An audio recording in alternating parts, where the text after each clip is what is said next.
हमारे real life में भी ऐसी परिस्थितियां होती हैं कि अगर हम कभी डाउनफॉल पे हैं, लाइफ में बिल्कुल गिरते जा रहे हैं, मतलब कुछ भी अटेम्प्ट करते हैं, सक्सेस नहीं मिल रही है, पढ़ाई हो, कैरियर हो, वट एवर, है रिलेशंस हो, मतलब सक्सेस नहीं मिल रही है, but still we are putting in the efforts, और फिर भी फेलियर मिलता जा रहा है।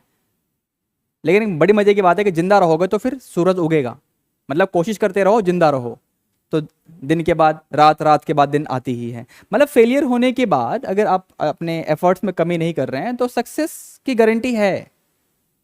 बट फिर यहां पर एक और सिचुएशन है कि जब सक्सेस आपको मिलती है तो कब तक मिलती है, उसकी भी एक मतलब लिमिट होती है कि जब सक्सेस मिल चुकी है और मान लो अगर आप में ईगो आना शुरू हो गया है, ये नहीं भी आया है, तो भी आपको बीट करने वाले लोग पैदा होंगे। Are you getting me? Competition है, बिजनेस या कुछ भी काम कर रहे हो तो आपको भी नीचे गिराने वाले लोग आएंगे, समय बदलेगा और नए लोग आएंगे, वो आपको बीट करेंगे, तो फिर आपका डाउनफॉल शुरू होगा। Are you getting me? और फिर डाउनफॉल शुरू होगा तो फिर से अपलिफ्ट होंगी चीजें, फिर ऊपर जाओगे, फिर नीचे आओगे। तो ये जो परिस्थिति है ना कि मतलब डिक्रीज होते होते इंक्रीज, फिर डिक्रीज, फिर इंक्रीज। अगर आप नेचर देखें, मतलब ऐसे बहुत सारे फंक्शन हम ड्रॉ कर सकते हैं, लेकिन साइन फंक्शन को देखो जरा, कुछ ऐसे ही चलता है। देखो ये सबसे पीक पॉइंट है साइन फंक्शन के लिए। पीक पॉइंट मतलब सबसे बड़ी अचीवमेंट साइन फंक्शन की क्या है, सबसे बड़ी वैल्यू क्या है। अचीवमेंट वर्ड तो मैं रियल लाइफ से को लिंक करके बोल रहा हूं, बट साइन फंक्शन की सबसे बड़ी वैल्यू क्या है बच्चों? तो 1। और जब 1 हो जाता है, ग्राफ अगर आपको ध्यान है, बना तो रखा है मैंने, बस मैंने एक्स और वाई एक्सिस प्लॉट नहीं किए हैं, तो 1 होने के बाद साइन फंक्शन की वैल्यू फिर डिक्रीज होती है। कब तक? कब तक डिक्रीज होती है ये? -1 तक। ये 1 और ये -1। और जब डिक्रीज हो गई, इसके नीचे और नहीं जाएगा, ये और नहीं गिरेगा। भाई अंधेरा आ गया तो कितना अंधेरा, उसके बाद उजाला तो आना ही है। बोलते हैं ना कि मतलब सूरज उगने से जस्ट पहले घनघोर अंधेरा होता है, सबसे ज्यादा अंधेरा होता है। तो वही है कि मतलब डिक्रीमेंट हो गया तो कितना? तो -1 तक। इसके बाद फिर से बढ़ना शुरू होगा, एकदम से 1 पे नहीं जाएगा, ग्रेजुअली ये फिर 1 पे जाएगा, और फिर 1 पे आने के बाद फिर से, और यही साइकिल है इस फंक्शन का, यही साइकिल है लाइफ का। बात समझ आ रही है? ठीक है।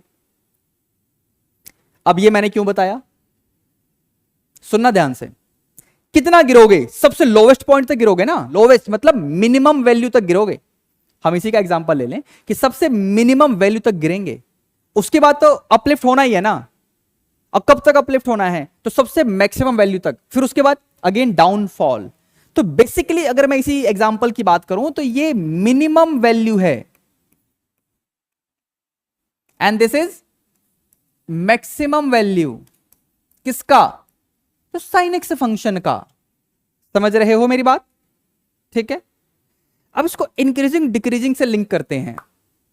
अगला कंसेप्ट हम शुरू करने वाले हैं, मैक्सिमा एंड मिनिमा, तो उसमें इसकी जरूरत पड़ेगी आपको, इंक्रीजिंग डिक्रीजिंग में जो आपने सीखा है। देखिए इस जगह पे फंक्शन का नेचर क्या है, इंक्रीजिंग या डिक्रीजिंग? इंक्रीजिंग है। इंक्रीज होते होते कहां तक इंक्रीज करोगे? अपने पीक तक, है ना। और जब पीक आ जाएगा आपका top most point, max value, उसके बाद डिक्रीज। ये देखो ये किसका ग्राफ है? साइन एक्स का, लेकिन इसमें नेचर कैसा आ रहा है? डिक्रीजिंग। समझ रहे हो? और फिर क्या हो रहा है? अब देखो कब तक डिक्रीज करोगे? तो मिनिमम वैल्यू तक, और डिक्रीज हुआ फिर से इंक्रीज, फिर से decrease. Are you getting me? अब देखो इंक्रीजिंग अगर नेचर होता है किसी फंक्शन का, तो डेरिवेटिव का क्या होता है भैया? पॉजिटिव। और जब डिक्रीमेंट शुरू होता है तो डेरिवेटिव क्या होता है? तो डेरिवेटिव होता है negative. And again same story, यहां मतलब पॉजिटिव, यहां मतलब नेगेटिव। डेरिवेटिव का साइन अगर पॉजिटिव से नेगेटिव हो रहा है, डेरिवेटिव का साइन पॉजिटिव से नेगेटिव हो रहा है, वो इसलिए हो रहा है क्योंकि फंक्शन इंक्रीज होते होते फिर डिक्रीज होना शुरू हुआ। तो इंक्रीज होते होते टॉप पे पहुंचा, फिर डिक्रीज होगा, और डिक्रीज होते होते फिर से इंक्रीज होगा। समझ रहे हो? तो जब डिक्रीज होता होता फिर इंक्रीज होगा, तो बीच में कहीं पर सबसे छोटी वैल्यू आएगी, कयामत की रात, कि अब तो लग रहा है कि गिव अप कर दें। बट हौसला बनाए रखो, फिर से उजाला होगा।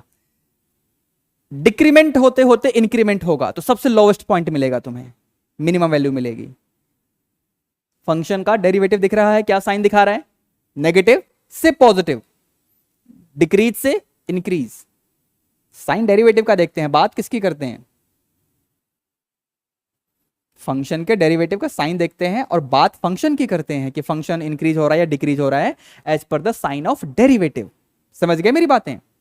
जो चीजें मैंने अभी आपको यहां बताई है ना कि डेरिवेटिव का साइन पॉजिटिव से नेगेटिव हुआ मतलब फंक्शन इंक्रीज होते होते डिक्रीज हुआ, तो बीच में कहीं मैक्सिमा मिल रहा होगा। दिख रहा है ग्राफ में? डेरिवेटिव का साइन नेगेटिव से पॉजिटिव हुआ, डेरिवेटिव का साइन नेगेटिव से पॉजिटिव हुआ तो फंक्शन डिक्रीज होते हुए इंक्रीज हुआ, मतलब बीच में कहीं फंक्शन का मिनिमम वैल्यू मिल रहा होगा। Are you getting me? बातें समझ आ रही हैं? तो ये derivative is going to play a role in deciding the nature of the function whether it is increasing और डिक्रीजिंग। ये तो हमने पढ़ लिया। नाउ द सेम थिंग यानी derivative again will help us in deciding, in declaring the maximum value और the minimum value of the function. Are you getting me? किसी भी इंटरवल में जो भी इंटरवल दे रखा हो, जो भी फंक्शन दे रखा हो, उसके लिए उस फंक्शन का, जो भी फंक्शन आपके पास है, उसका सबसे बड़ा यानी मैक्सिमम वैल्यू, सबसे छोटा यानी मिनिमम वैल्यू कब आएगा, कैसे आएगा, क्या आएगा? तो मिनिमम वैल्यू को भी निकालेंगे, मैक्सिमम वैल्यू को भी निकालेंगे। हमने जो एग्जांपल लिया वो sin x फंक्शन का हमने ग्राफ रफली बना के आपको समझाया। बातें समझ आ रही हैं? ठीक है, चलिए